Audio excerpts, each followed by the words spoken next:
Hey guys, as you can see, I'm going to do a quick unboxing video. I haven't done one of these in a long time. And I'm going to name this video American Made or Made in America.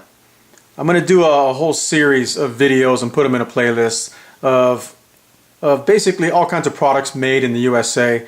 And I know a couple guys on YouTube have already done these kind of videos where it's a made in America type theme. And I figured, you know what? I think it's about time that I do the same thing. So let me go ahead and show off a couple American-made products that I purchased not too long ago. And let's take a look, see what I got.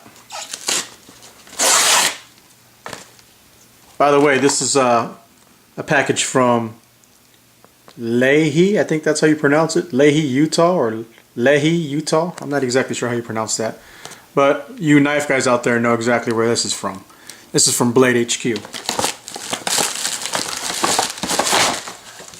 Alright. Take a look. Oh yeah. Look at that.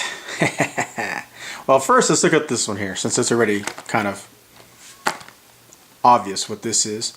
This is the new Buck 721 Slimline. And right off the bat, you can see the American flag on the packaging.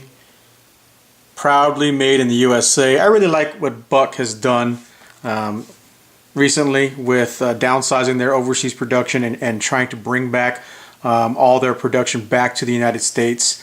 They relocated, I think it was from San Diego up to northern Idaho. So let's take a closer look at this thing. Matter of fact, let's use another American-made product.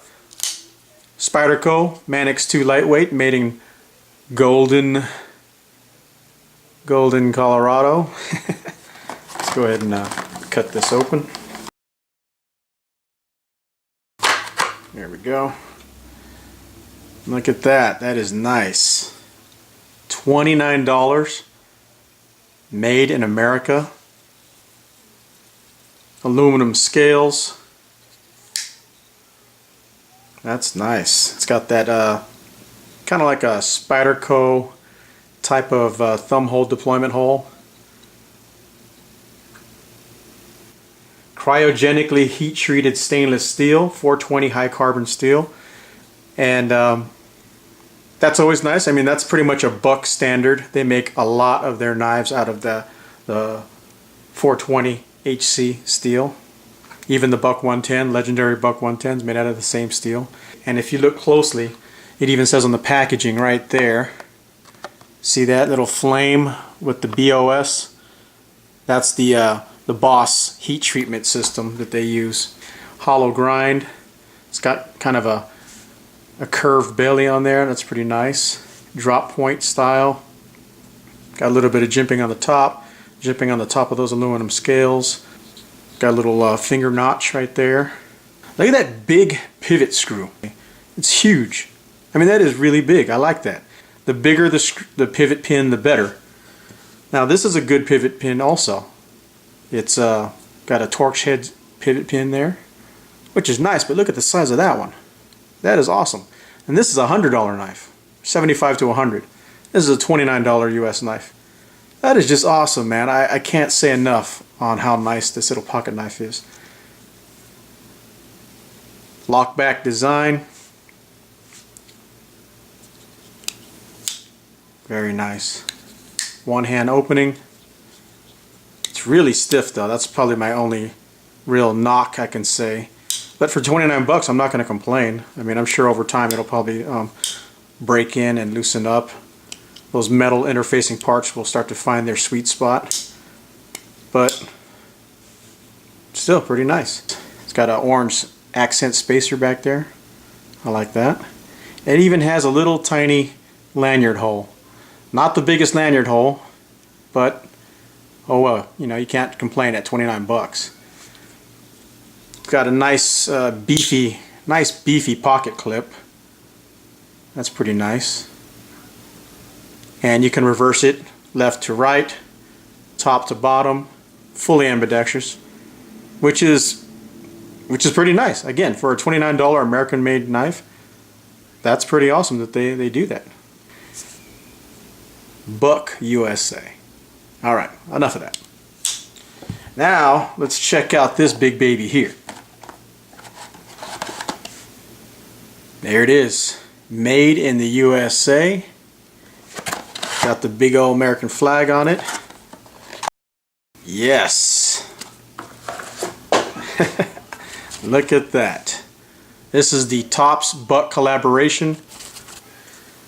Look at this badass, beefy, chunky hunk of steel knife. That is just awesome. 7 ounces. This is a real man's knife here. You got to be a real man to carry a 7-ounce pocket knife. Love it. I just love it. It's over-engineered, oversized, strong as hell. You could probably break a cinder block with this thing. You punch somebody with this in your hand, it's probably gonna break their bones. I don't know, but it's just cool. I like it.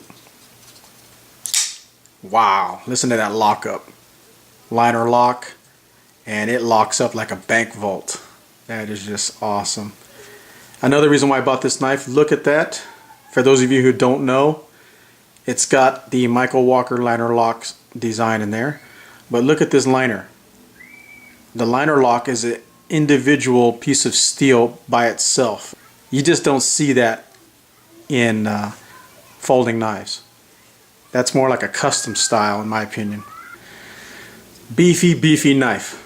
There's the back side. You can see 2 huge stainless steel liners with a liner lock right there. That to me screams strength and durability and reliability. Over-engineered. I like that. And then the blade. Look at that beefy blade. This is a 3.5-inch modified Tonto, kind of a drop point with an unsharpened swedge here. It's got the very shallow hollow grind. I think that, yeah, that's a hollow grind here, and then flat grind here on that Tonto kind of tip there. Kind of a, like I said, modified Tonto. Very strong. This is probably more like a spike or a chisel than a knife. A sharpened chisel or a sharpened spike. You ain't breaking this tip off very easily. You could probably do some serious, what you call it, prying with this thing before this thing breaks. Of course, if you pried with this one, you probably break that tip off. Another reason why I bought this knife. And then you got that Tops kind of style there with the holes. Those are wire benders, some people say. Some people say they're made to lighten the blade up. But either way, they're cool. It's kind of like a signature feature on a Tops knife. And there's the lettering that I'm looking for. Tops knives, Buck knives, Combat Search and Rescue Tool, CSAR-T, made in the USA, baby. Look at that. And look at these phosphorus bronze washers. I mean, on some knives, you just have to kind of guess that they're in there. Like, oh, okay, I've heard that they're in there. This one, you can clearly see that bronze washer. It's like the size of a dime. That's the biggest bronze washers I've ever seen on a knife. That's just nuts. Again, oversized. Speaking of oversized, look at that pivot screw.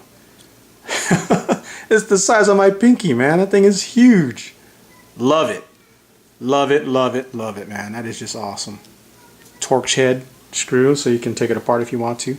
Just to compare that pivot screw, here's my Spyderco, again, made in Golden, Colorado.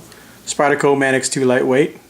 Decent pivot screw, probably industry standard, that size there, normally. This sucker is like twice the size of that.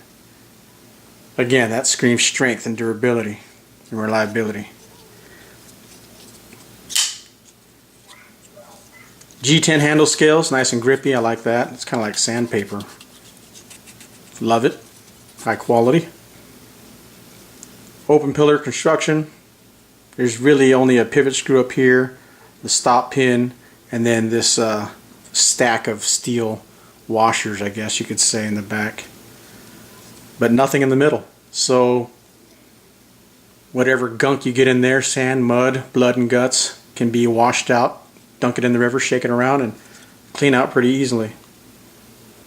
I like that. Pretty simple. Strong and simple.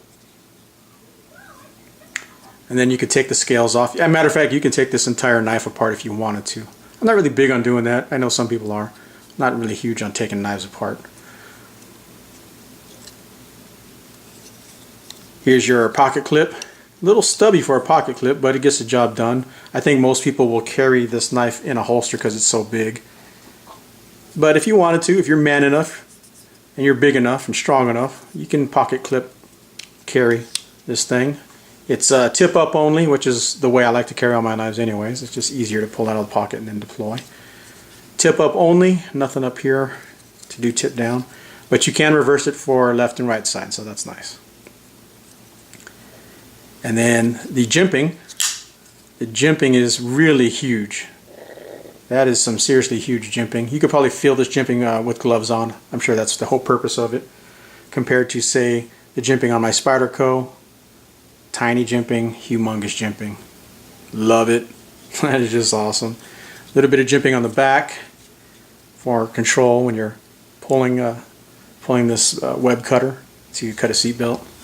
And then the liner lock has some jimping on it too. It's got a humongous finger notch there, which is nice so your hand doesn't slide forward if you had to pierce or thrust with this thing. Or if you have a reverse grip, you know, your hand's not going to slide down when it stops. If you hit bone or wood or whatever, your hand's not going to slide down. Very nice.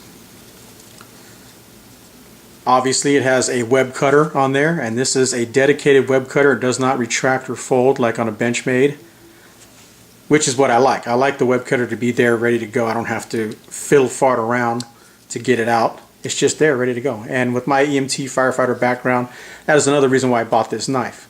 You have this in your vehicle, maybe in a bug out bag or whatever. You pull this out, you're driving down the road, you see somebody who's crashed their vehicle, car's on fire, and the worst thing you could ever have happen is you not having a blade to extract that person and save their life. But I like the idea of having a web cutter and then a normal design blade, not a sheep's foot. Anyway, moving on, you got that glass breaker, which is awesome. I recommend using it with the knife closed when you're breaking glass, and obviously have gloves on if at all possible. I know some situations you may not be able to do that. Of course, you could use that in a defensive role too. And then here's that tool. This is a tool feature here, or if you have bits that you can fit in there. The steel, by the way, is 420 HC, high carbon, and that's pretty much a Buck standard. Again, like I said with the other one, Buck makes a lot of, probably 80–90% of their knives out of 420 hard carbon steel. And it does have the Boss heat treatment. It doesn't say it on here, I don't think. No, I didn't see the heat treatment on here. But it does say that it's Boss heat treated on the website. Let's take a look at the sheath. It's a pretty big, beefy sheath. It's designed to put on a backpack or inside a bag or a toolbox or your glove box in your truck or whatever. And it's MOLLE compatible. And if you look closely, I don't know if you can see that, there is a piece of like Kydex or plastic lining in there, so it's really, really strong and durable. And then you have a traditional belt loop in there, so pretty nice.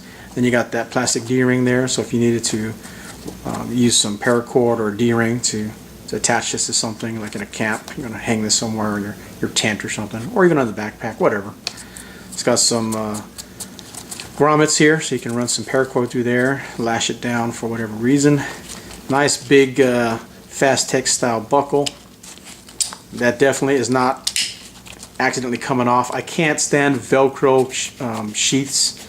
That Velcro always wears out over time, and if you're hiking or backpacking or just being rough with your gear, that Velcro can pop off. With a branch hits it and the Velcro will just pop up and your knife will just fall out, and then you get to your campsite or wherever you're doing, you're like, damn, where's my knife? This makes sure that never happens. You know, a 7-ounce knife bouncing around in here, you need to have a good strong buckle, so that's cool. It says Tops Buck right on there. That's a nice touch.